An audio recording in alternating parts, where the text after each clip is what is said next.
Salut, c'est Pierre.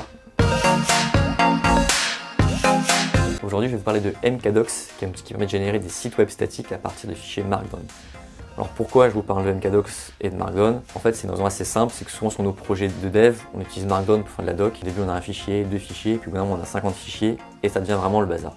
MKDocs, du coup, va nous permettre de générer un site statique à partir de tous ces fichiers Markdown, et donc de pouvoir naviguer dedans, pouvoir faire de la recherche, qui permet d'organiser de manière un peu plus pratique la doc, et de la donner à des gens de manière un peu plus fluide que des fichiers Markdown. Pour commencer, je vais faire une démo avec un projet existant pour vous montrer ce que ça fait quand vous avez déjà un projet avec plein de fichiers Markdown et que vous voulez intégrer MKDocs dans votre process. Pour ça, je vais prendre un repo sur GitHub qui est Catch2, qui est un framework de test unitaire de C++, qui contient beaucoup de fichiers Markdown pour faire sa documentation. Et donc je vais utiliser MKDocs pour générer un site et on va voir ce que ça donne. Du coup, je commence par cloner le repo. Et donc si je fais un ls catch2, je vois qu'il y a effectivement pas mal de fichiers Markdown qui permettent de faire la documentation de ce projet. MKDocs s'attend à trouver un fichier qui s'appelle mkdocs.yaml qui va contenir certaines informations pour décrire comment récupérer la doc. Du coup, je vais créer ce fichier de base, donc un site name qui est obligatoire, un répertoire docs pour dire où est la doc, donc ici dans catch2 et docs, tous les fichiers Markdown sont là. Et je vais donner un thème qui est read the docs, qui est un thème que je trouve très adapté pour pouvoir récupérer une arborescence arbitraire de fichiers. Du coup, je vais installer MKDocs, qui s'installe avec PIP. PIP installe MKDocs.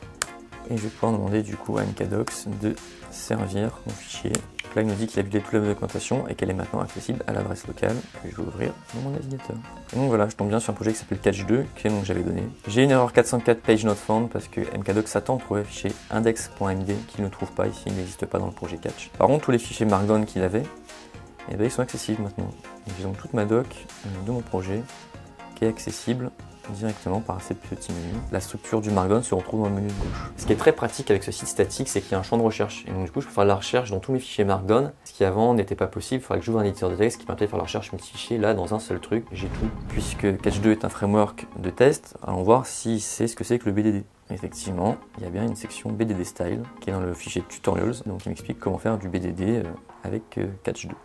Je peux rechercher d'autres choses, par exemple la balise mayfail qui indique qu'un test peut failer. Là je vois, j'ai quelque chose qui s'appelle special tags, et dans mes special tags j'en trouve bien mon mayfail. Voilà, donc vous avez vu à partir de fichiers Markdown existants dans votre projet, vous pouvez très facilement créer un site web.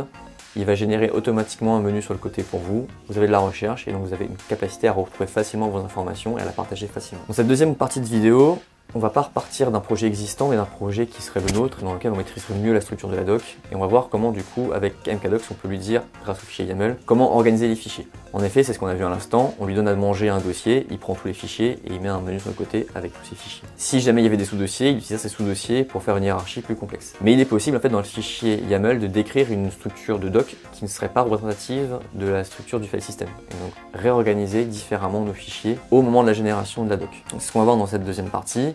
J'ai un petit projet qui s'appelle ce machin parce que c'est un truc qu'on ne sait pas trop ce que c'est. Je vais vous montrer du coup comment mes fichiers, je vais les réorganiser différemment grâce au fichier YAML. J'ai mon dossier ce machin dans mon projet. J'ai un dossier docs qui contient à la racine about, index et licence. J'ai un dossier architecture qui contient d'autres fichiers organisés dans des sous-dossiers. Par défaut, il est utilisé le titre de niveau 1 pour faire le nom des pages, mais c'est pas forcément ce que j'ai envie de faire dans tous les cas.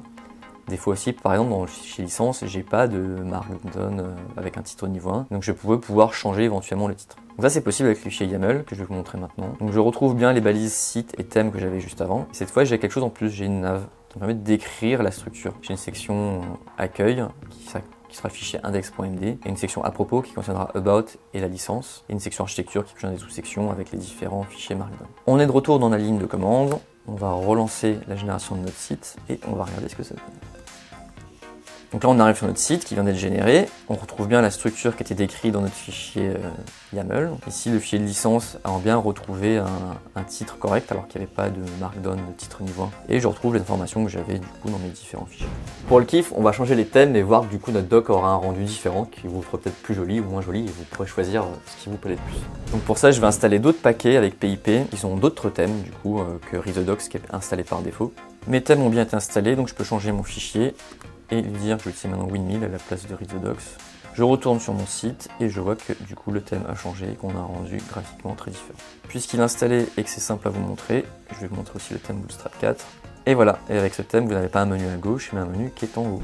Voilà, donc vous avez vu qu'avec MKDocs, on peut très facilement générer un site statique à partir d'un fichier Markdown. Ça peut être très pratique sur un projet où vous avez déjà beaucoup de fichiers Markdown, éventuellement déjà classés dans des dossiers. Vous faites un fichier YAML de 3 lignes, vous faites mkdocserve et tout de suite vous avez une doc. On a aussi vu dans un deuxième temps que si on voulait faire une doc un peu plus complexe, réagencer dans le site la manière dont les fichiers apparaissent et ne pas respecter ni les titres, ni l'ordre des fichiers dans le file system, c'était aussi possible en rajoutant la balise nav et en décrivant la structure de la doc. Ce qui est vraiment très pratique avec MKDocs, c'est du coup la facilité de mise en place sur un poste de travail. Ce qui est aussi très pratique, c'est qu'on peut non pas juste servir la doc sur place, mais la builder, par exemple dans un process d'intégration continue, et la déployer au fur et à mesure des commits et donc des modifications de la doc sur par exemple une GitHub page ou quelconque site d'hébergement de page statique. Voilà, cette vidéo est terminée, j'espère qu'elle vous a plu.